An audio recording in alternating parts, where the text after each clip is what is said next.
What's up, y'all? This is Brian Mazik, the feature columnist of BleacherReport.com, a.k.a. Franchise Play, a.k.a. the Big Numbers Guy. Let's talk about that NFL draft that is coming up in May this year, not April like normal. A lot of the talk is around, of course, who's the number one pick. There's not a consensus, I don't think, even though I think most people are leaning towards Teddy Bridgewater, Louisville's quarterback, who is one of the underclassmen who has announced that he will forego the rest of his college eligibility to go to the NFL. Now, in this simulation, what you see on the screen right now is, and you see a little bit of interference here, I don't know what that's about, but nonetheless, going against Central Florida, this was actually a real game. Central Florida won this game in the regular season. It was what knocked Teddy Bridgewater off the Heisman trail, and it also killed whatever hope Louisville had of probably trying to ascend up from the AAC into BCS territory. So it turned out Central Florida actually played in a BCS game against a Fiesta Bowl against Baylor. I was one of the people who doubted them. I said there's no way in the world they were going to win. They beat Baylor. Blake Bortles is their starting quarterback. He is one of the quarterbacks one of the players actually is in the mix to possibly be the number one pick. The Houston Texans have the number one pick, and when you lose your last 14 games, you can pretty much bet on the fact that you need everything.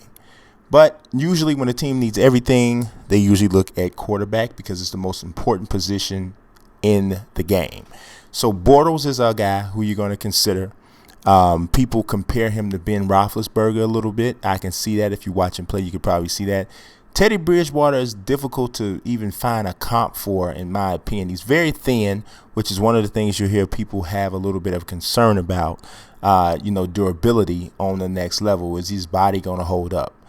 But he's very smart. Gets the ball out of his hands quickly. He ain't doing it right there on that particular play, but he does. He gets the ball out of his hands really quickly, can make the throws, reads defense is excellent before the snap. So, he's not a freak athlete, but he's a good enough athlete to keep plays alive and to make some plays with his legs. So it's going to be interesting to see. Also, of course, Johnny Football. It could possibly ascend that high. Right now, I don't think most teams have him ahead of Bridgewater and Bortles, but things can change. The combine hasn't happened yet or anything like that. The other big names that have announced that they're in the NFL draft, Jadeveon Clowney, South Carolina Gamecocks stud. He only had 3 sacks this season, though, which was down from it was 13 sacks last year, I believe, 8 sacks as a freshman. Teams really keyed on him this season. And also, I think he didn't have Devin Taylor.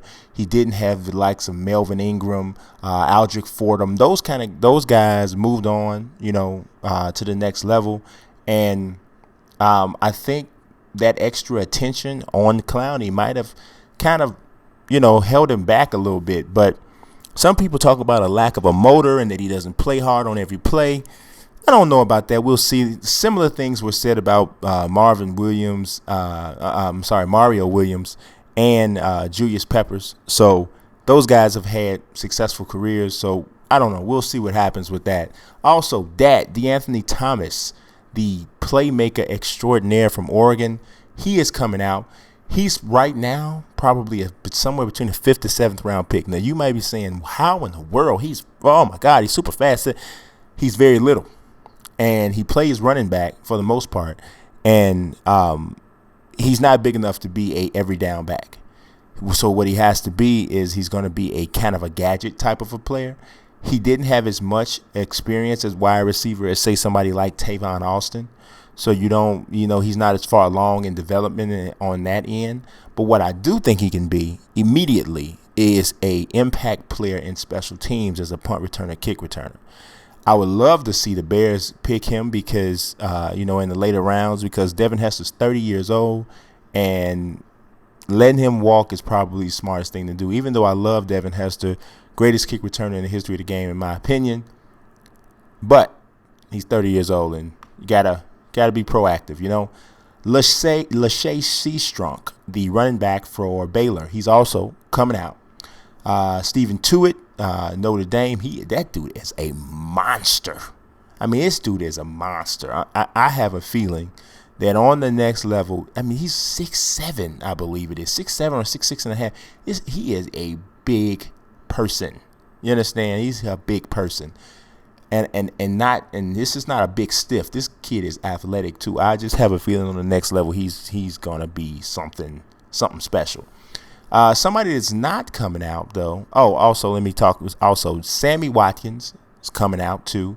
It's a few other guys. Mike Evans is coming out, the wide receiver for Texas A&M. Johnny Manziel, I mentioned. I'm trying. Yeah, there's a lot of guys that come out, but those are the ones that stick out most of all. Greg Robinson, a big-time left tackle from Auburn, very important player. He's coming out too. But one person that's not coming out kind of shocked me a little bit, even though I'm glad he made it. I think it's a good decision, is Brett Hundley for UCLA. He has all the skills physically you're going to want to find. Very good athlete and all of that. But I think he did need one more year. Now, had he come out, he probably would have been a top 10, 14 pick. I would kind of liken some of his development even maybe to Ryan Tannehill's situation. But I think that I'm glad he did go back. You just hope, obviously, that nothing happens, injuries like that or whatever. It's a rough game. We all know how that goes. So you just hope that nothing happens. But from a pure football development standpoint, yeah, Brett Hundley needed to go back another year, and I'm glad he was able to do that. He actually his sister has epilepsy, and obviously the possibility of coming out and being able to get the top-notch care for a family member and stuff like that, that's obviously a factor. But apparently things must be okay enough, where that wasn't something that had to be done. So that's a cool thing. Now, watching the BCS championship game, it was an awesome game. I mean, I can only think of two other games that we were on par with that in terms of BCS title games. When Vince Young led Texas past USC, and then back in one of the earlier BCS title games, the Miami-Ohio State game, where Maurice Claret, Willis McGahee tore up his knee. Both of those games were awesome games, but the Florida State-Auburn game was right on par with that. The players who really stood out in that game and really, I think, helped their draft stock was Trey Mason, of course, son of De La Soul member. This kid, I'm not a real big fan of, I shouldn't say I'm not a fan of. Well, I'm not a fan of running backs being taken in the first round, and I don't think that Trey Mason should be taken in the first round. In my opinion, running back is probably the most overrated position in football because, and it's not, these guys are obviously awesome athletes and they make plays, after the line, beyond the line of scrimmage, and some of them are dual threats in regards to catching passes and running, as playing as, as rushers as well. But it's been proven you do not need to have a great running back to win a Super Bowl. Just look at, the best running back in the league right now is Adrian Peterson. Okay. Obviously, it's a team game. You got to put other guys around them. But what has Minnesota really reaped from having Peterson outside of having the benefit of having one of the best players out there? I would rather have a north-south back that very rarely loses yards. He always plows forward. He's a good blocker. Than to have sometimes the more spectacular running back who is exciting to watch, but not necessarily, obviously a great running back is something that you like to have. It's a luxury, but it's obviously not necessary. What you need is a strong offensive line, and you need a quarterback that's able to make decisions and make plays. You need a big-time wide receiver that can read defenses and is a guy who can make tough catches and clutch catches. All that said, Trey Mason has really impressed me. But he is one of those north-south type of runners. He's not going to lose a lot of yardage. He's not going to have a lot of rushes for loss. He maximizes on his opportunities. He runs with a low center of gravity, so he's able to take on that first contact and run after that. Love that dude. Between he and Bishop Sankey, I would say, are those are my two favorite running backs in the draft this year. Also, Kelvin Benjamin, he caught the game-winning touchdown, 6'5", 6'6", big-time athlete. Looked like he should be a shooting guard. He's 23 years old. He just announced on Friday that he was coming out early. That was a good thing. 23 years old, you got to come out. You know what I'm saying? If if it's at all possible, you got to come out. You know what I mean? Also, Timmy Jernigan, big time defensive tackle, got a little bit gassed in the against Auburn, but he's coming out too. Not in the BCS title game. Clinton Haha Dix is coming out. Kuandijo is coming out. Cyrus Kuandijo is coming out. Yeah, I mean, of course, Alabama is usually always going to be prevalent in the first round of drafts. You're just pretty much going to see that a lot. So, yeah, I mean, but in the BCS title game, I was very much impressed with Trey Mason, and Kelvin Benjamin played well as well. Well, he had, he's basically showed himself to be a future red zone threat. So on Florida State's defense, I really like the way that Mario Edwards Jr. played. He hasn't said, I don't believe he said it, whether or not he's coming out yet, but I thought he played extremely well. So that was that in terms of the what went on with the BCS, or the effects I think the BCS title game will have on the NFL draft. Now, in terms of my Chicago Bears, who would I like to see, or what would I like to see the Bears do? It's only a couple players that I've really actually identified and said, hey, that guy would be great as a Bear. One of those guys is DeAnthony Thomas. I just think as a kick returner, late round pick, I think it makes a lot of sense for the Bears. If he's there, if he's available, you never know that late in the draft what's going to be there and what's not.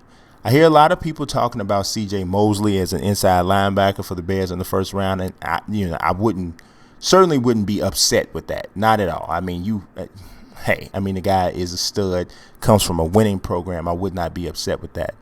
Also, Clinton Haha Dix, because the Bears have to get a free safety because Chris Conte is horrible. So that needs to happen. Cornerback is definitely a position the Bears need to address.